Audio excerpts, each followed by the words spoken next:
Legal, então tá, vamos começar os nossos trabalhos então, né? Nós estamos hoje aqui reunidos para a defesa de TCC do, do aluno, o Arthur Magnus Piacentini, né? O Arthur, ele é aluno da engenharia elétrica e ele fez seu TCC no tema com o título do trabalho dele, desenvolvimento de uma fonte de plasma atmosférico. O Arthur, ele foi e é, né, aluno de iniciação científica do professor Cristiano há um bom tempo. Então, o professor Cristiano praticamente é o principal orientador dele. Eu apenas fiz algumas interações com o Arthur em algumas partes do trabalho. Então, já deixo aqui registrada a participação do professor Cristiano, que foi fundamental no trabalho do Arthur. O Arthur, então, ele foi oficialmente orientado por mim e co-orientado pelo professor Cristiano, mas já comentei que ambos orientamos ele, principalmente o professor Cristiano. O chefe do departamento, ele designou uma banca de professores e engenheiros para fazer a avaliação do TCC do Arthur. Essa banca, então, essa comissão é constituída por mim, professor Teles Brunel Lazzarini, pelo professor Cristiano Binder, pelo professor G.R. Valtric e pelo engenheiro Júlio César Dias, tá? Sob a presidência do primeiro, eu, para avaliar o trabalho do Arthur. A defesa, então, é no dia de hoje, dia 4 de 12 de 2020, agora às 18h30. Ela só reforçando, a defesa está sendo gravada por questões foi pedido pelo coordenador de TCC da registro da defesa. Eu gostaria de, antes de passar a palavra para o Arthur, então agradecer, né, a participação, né, principalmente do professor Cristiano Binder na orientação do Arthur e no aceite de participar da banca, o professor G.R. Valtric por participar também na banca, e o engenheiro Júlio César Dias, que se dispôs a também avaliar o trabalho do Arthur. Então, obrigado a todos vocês. Essa defesa, ela tem uma primeira parte em que o Arthur vai defender, daí depois vai apresentar o trabalho, depois a banca vai fazer a arguição. Então, Arthur, eu passo a palavra para você, tá? E desejo sucesso na apresentação. Certo. Começar, então. Reforçando o que o professor Teles disse, eu me chamo Arthur Magnus Piacentini, sou graduando de Engenharia Elétrica da UFSC e vou começar a defesa do meu trabalho de conclusão de curso sobre o desenvolvimento de uma fonte de plasma atmosférico, com esse mesmo título. Gostaria de agradecer de novo a presença dos membros da banca, Teles, Cristiano, Gerry e o Júlio. Eu queria agradecer também a todos que me ajudaram e vêm me ajudando com o trabalho. Eu sou muito grato pelo tempo e pela atenção de vocês ao projeto. Então, vou começar. Começar com um sumário, eu queria destacar que eu não segui exatamente a estrutura do texto, porque eu acredito que essa ordem de apresentação vai facilitar o entendimento. Eu vou começar falando um pouco sobre a motivação do trabalho, depois um pouco da topologia escolhida, algumas das etapas do desenvolvimento e um pouco da história dos avanços do projeto. Eu vou passar para a aplicação do plasma e alguns dos resultados e fechar com as conclusões e desenvolvimentos futuros. Então, falando um pouco da motivação, o meu estudo com plasma atmosférico, ele começou em 2018. Eu era bolsista do LabMat e o professor Cristiano veio com essa demanda por uma fonte de plasma atmosférico para o laboratório. O LabMat é um laboratório multidisciplinar da engenharia de materiais, localizado no bloco B da engenharia mecânica. E lá nós já trabalhávamos com muitos processos e tratamentos a plasma, porém todos em baixa pressão e com uma atmosfera controlada. Isso demanda uma câmara fechada com todo um sistema de vácuo, que pode ser muito caro e difícil de montar. Então, trabalhar com plasma em pressão atmosférica traz inúmeras vantagens, porém a que eu trago como destaque é a eliminação de todo esse sistema de vácuo e câmara fechada. que diminui bastante o volume do equipamento final. Só para termos de comparação, eu trouxe aqui uma foto, nas figuras do slide 3, uma fonte de plasma em baixa pressão e uma fonte de plasma atmosférico que desenvolvemos. Podemos ver que as dimensões são bem diferentes. Daí que vem o interesse no desenvolvimento desse projeto. Então, iniciou-se o projeto com o estudo de diversas fontes de plasma similares presentes na literatura, e aí eu segui a metodologia do livro Projeto na Engenharia para chegar nos requisitos e especificações técnicas mostrados aqui na tabela 1. Queria-se uma fonte de tensão que operasse no regime DC pulsado em alta frequência, na casa de algumas dezenas de kHz. A tensão de saída na casa dos 20 kV. Porém, baixa potência, inferior a 50 watts, eu coloquei. Queria que ela operasse no modo DBD-like, um gap entre os eletrodos variável. Eu vou entrar mais em detalhes sobre essa topologia mais para frente para ficar mais explicado. Mas por hora, é assim. Então, para atingir esses requisitos, seria necessário ou adaptar uma das fontes disponíveis no laboratório, ou começar um projeto do zero. E no decorrer desses anos foram testadas algumas abordagens e agora eu vou falar um pouquinho delas. Eu trago aqui alguns exemplos nas figuras 4 desse slide, das abordagens que eu tomei dentro do projeto. Então, para adaptar uma das fontes de tensão utilizada no laboratório, seria necessário criar um estágio de ganho na saída, pois todas eram fontes construídas para abrir plasma a vácuo, onde são necessários níveis muito menores de tensão. Inicialmente, tentou-se desenvolver um circuito oscilador para dispensar o uso de um transformador na saída da fonte, que ele teria frequência de ressonância igual à frequência de operação da fonte, e, portanto, daria um ganho na tensão de saída podem do seu fator de qualidade. O projeto parecia promissor, porém, devido a algumas restrições construtivas, ele não deu certo. E aí passei para a próxima alternativa. A próxima alternativa foi um circuito multiplicador de tensão de Cockcroft-Walton, com diodos e capacitores, com 5 estágios de ganho. Ele foi até capaz de gerar plasma, porém não atingiu o resultado desejado. Então, passamos para a próxima alternativa, que por fim foi o uso de um transformador flyback na saída da fonte de tensão para dar o ganho necessário. O transformador flyback é um componente que foi muito utilizado nos displays CRT, o que eu utilizei, né? Que eram os displays de raios catódicos, as famosas televisões de tubo. Nessa aplicação, ele servia para ionizar o gás dentro do tubo e gerar a imagem da tela, controlando o deslocamento horizontal e vertical do íon projetado no visor.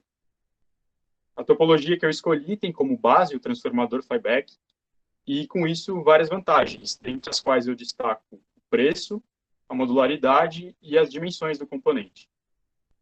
Por se tratar de um componente que era utilizado numa tecnologia obsoleta, esse transformador flyback, mesmo novo, comprado como peça de reposição, ele encontra-se no mercado com um baixíssimo preço. Porém, como eu disse, ele se trata de uma tecnologia em desuso, então é algo muito fácil de se reciclar ou reaproveitar de um eletrônico. A modularidade é outra vantagem, pois podemos acoplar esse transformador em diferentes fontes de tensão e as dimensões dele são inferiores às outras alternativas que eu testei.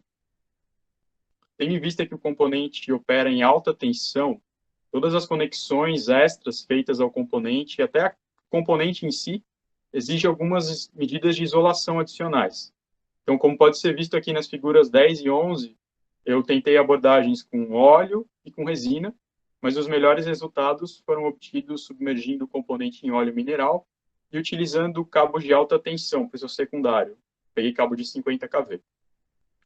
E como queríamos uma fonte DC, optou-se pelo modelo do flyback DC, que além de fornecer o ganho de tensão necessário, ele serve como estágio retificador do plasma. Aqui na figura 18 tem o estágio de saída dele, que já vem com essa retificação inclusa.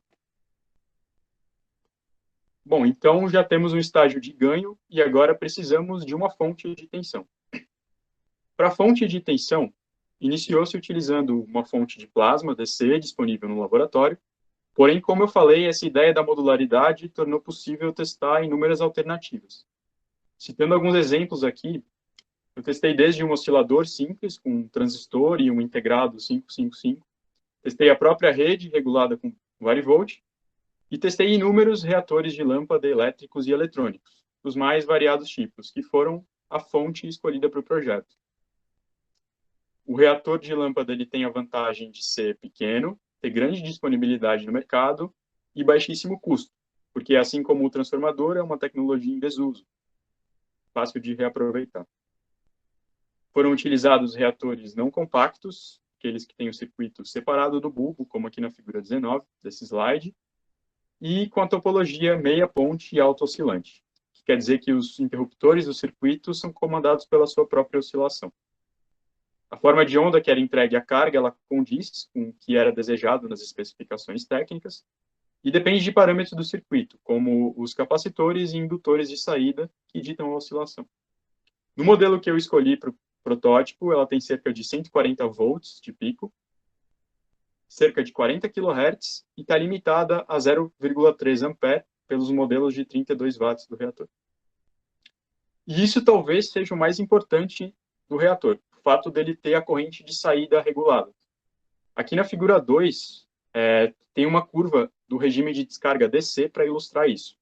No eixo X nós temos a corrente e no eixo Y a tensão. Para as aplicações do trabalho, não deseja-se chegar, nem pode-se chegar no regime de ar, que seria o plasma quente. O final da curva ali, as correntes maiores. Porque em alguns casos as amostras são termicamente sensíveis e o plasma quente não traz os resultados que desejamos. Portanto, o reator ter a corrente de saída limitada pelos circuitos de segurança garante que operemos na região desejada, aqui em destaque na figura, com descargas frias.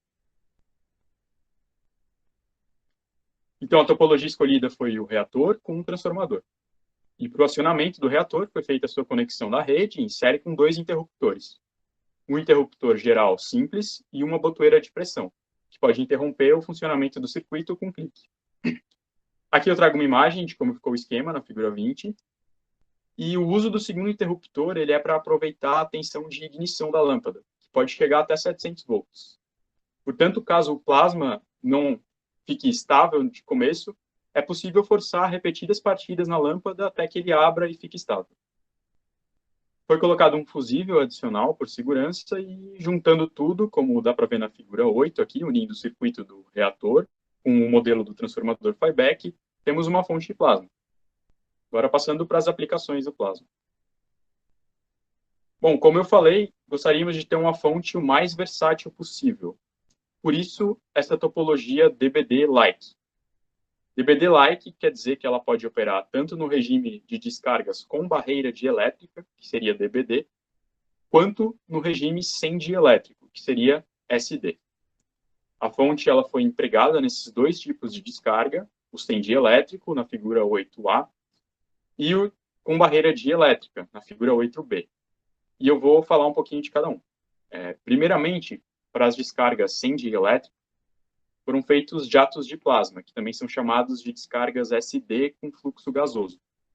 Aqui a própria amostra funciona como eletrodo terra, porque ela é metálica e encontra-se em direto contato com a terra, não havendo uma barreira além do ar entre o eletrodo de alta e o terra. Em sequência, para o regime DBD, a amostra era polimérica e ela encontrava-se isolada do terra pelas barreiras dielétricas adicionais que foram inseridas. Nesse regime, um dos eletrodos da fonte era revestido por um dielétrico adicional e, nesse caso, o eletrodo terra era revestido com chapas de cerâmica.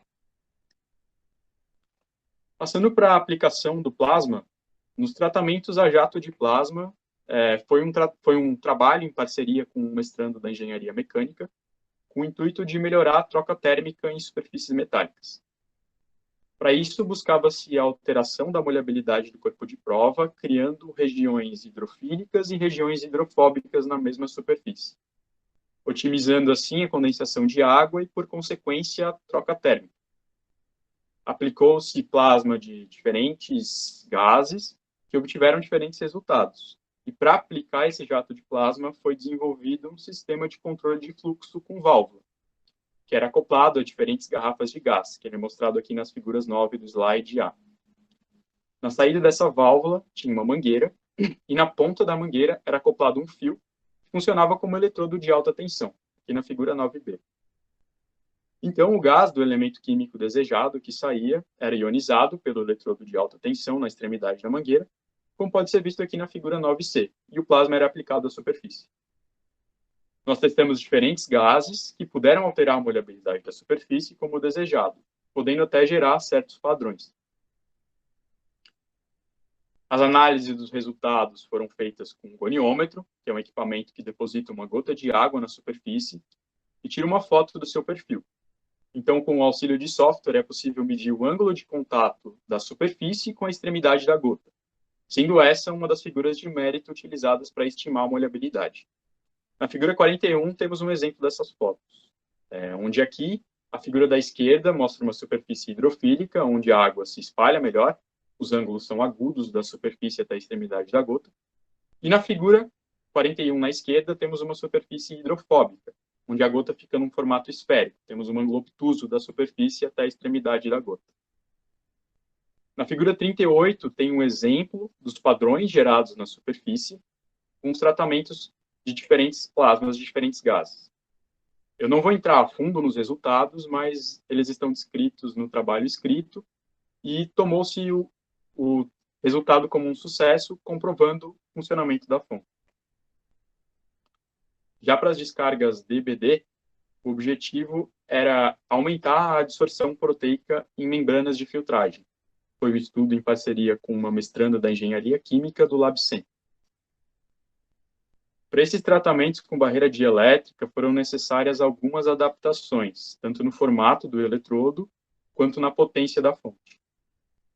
Empregou-se um eletrodo cilíndrico agora, para minimizar os cantos vivos, e aumentar a área de aplicação, como pode ser visto aqui na direita da figura 37. Também utilizou-se, como eu falei, chapas de alumínio como barreiras dielétricas adicionais, as quais eram inseridas de acordo com a molhabilidade, com a sensibilidade da amostra. Foi feito um suporte para o eletrodo para manter a distância entre eles fixa, e tudo isso pode ser visto aqui na esquerda da figura 37. Pelas membranas tratadas serem um material muito sensível, foi necessário reduzir a potência da fonte de plasma a fim de não danificá-las. Esse controle ele foi feito no lado de baixa tensão do transformador flyback. Controlava-se a forma de onda no primário do flyback, porque aí poderíamos controlar a forma de onda no secundário, podendo aumentar ou diminuir a potência do plasma dessa forma, que era mais seguro e simples de fazer. A potência do plasma depende, em parte, da tensão entre os eletrodos. Portanto, diminuindo a tensão de descarga e mantendo outros parâmetros, como a corrente e a área da aplicação constantes, diminuímos sua potência. Inicialmente, para isso, foi empregado um dimmer para reduzir a tensão na entrada alternada do reator, como aqui na figura 11 do slide, na esquerda. Com esse circuito gradador, foi possível baixar o nível de tensão de acordo com o ângulo de disparo dos interruptores, que era controlado com um potenciômetro. Essa abordagem ela foi muito rápida, funcional, e foi a que utilizamos para o controle da potência, mas ela não era ideal. Além de não ser tão eficiente, ela distorce muito a entrada do reator e altera as formas de onda em todo o circuito. Portanto, para melhorar o controle de potência, desenvolveu-se um conversor CACC como um novo estágio de entrada para o reator. Pode ser visto aqui na figura do slide 11 também. Assim, em vez de controlarmos a entrada do circuito, utilizávamos um conversor Buck para regular a tensão no barramento da placa, de acordo com o Duty Cycle, que além de corrigir o fator de potência da entrada, tende a ser mais confiável e preciso. O conversor em questão ainda encontra-se em estágios de teste experimental, e eu diria que é um desenvolvimento presente do trabalho, mas eu deixei o projeto nos apêndices, caso interesse ao leitor. Os resultados também foram muito positivos, e para fazer essa análise utilizou-se 3 figuras de mérito: a microscopia eletrônica de varredura, a microscopia de força atômica e a análise do ângulo de molhamento. Aqui nas figuras 43, 44 e 45, podemos ver os impactos do tratamento. As primeiras figuras são o MEV, a segunda fileira de figuras são a microscopia de força atômica, e a terceira, o ângulo de molhamento. Inicialmente, em A, temos uma superfície controle, sem passar pelo tratamento a plasma. Em B, uma superfície analisada imediatamente após o tratamento a plasma. Em C, uma superfície 1 dia depois. E em D, 7 dias depois. Então, aumentou-se a molhabilidade da superfície, olhando as imagens dá para ver, que também aumentou-se a rugosidade superficial por alguns dias, sendo um efeito reversível com o tempo. Isso, por sua vez, aumentava a adesão de líquidos à base de água na membrana e melhorava a interface de filtração. Os resultados foram condizentes com a literatura, que, mais uma vez, comprovou o funcionamento da fonte. Então, concluindo, como foi dito, resultados muito positivos foram obtidos em ambas as frentes de aplicação da fonte, que comprova o funcionamento como esperado. Elaborou-se o protótipo funcional e pôde-se abrir novas linhas de pesquisa no LabMat com poucos recursos. Apesar de tudo, eu diria que o funcionamento da fonte só pôde ser comprovado de maneira indireta, ou seja, ela obteve o mesmo resultado que modelos comerciais para determinadas aplicações. Entretanto, medidas diretas de potência e forma de onda na saída não puderam ser tiradas devido até à falta de aparelhagem e conhecimento para tal. Eu vejo muito desenvolvimento pela frente e tomo essa defesa como uma etapa concluída do trabalho.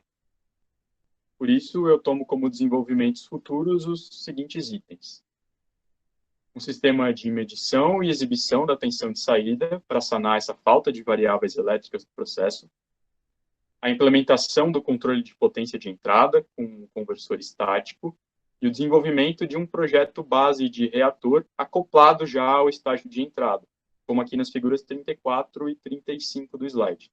Seria terminar o desenvolvimento desse protótipo. E, por fim, terminado o desenvolvimento desse protótipo, elaborar um novo reator com esse protótipo, com esse estágio de entrada para deixar de reserva no laboratório. Muitas etapas do trabalho comentadas na defesa levaram meses, porque vários conceitos tiveram que ser adquiridos ali na tentativa e erro. Por isso eu vejo a importância de criar uma metodologia de projeto para esse tipo de equipamento, que eu demorei 2 anos pesquisando para montar.